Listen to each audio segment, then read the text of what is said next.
Шуменско 130 години. Сайт. Шуменско е част от българската история вече 130 години. Видяло е и хубаво, и лошо през годините. Има какво да разкаже и за какво да почерпи. Шуменско БГ. Една история за всяка година от създаването на Шуменско. Етап 1.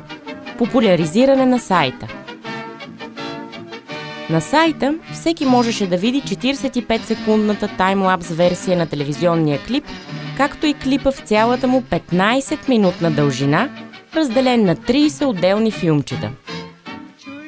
30-те видеа представляват различни моменти от българската история.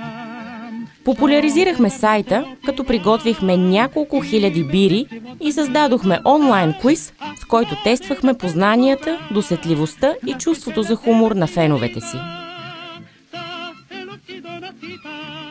Етап 2. Превръщане на сайта в исторически блок. След приключването на играта и разбулването на 30-те исторически събития, дойде ред на останалите 100 години от присъствието на Шуменско на народната трапеза.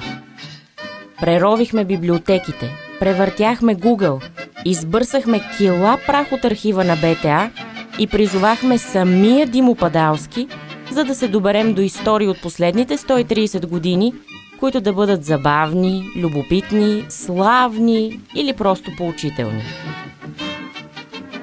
След като събрахме и смелихме сухите факти, ги смесихме с легендарното перо Сашо Жеков и филтрирахме 130 отлични за консумация пивки истории.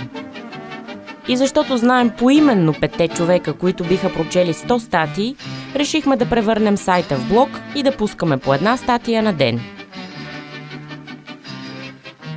Благодарение на този епохален труд, който ни помогна да осъзнаем истинската величина на делото на хилендарския монах, сайтът на Шуменско се превърна в единствения онлайн източник на увлекателна и подредена хроника на новата българска история, поднесена по шуменски, с лекота и хумор.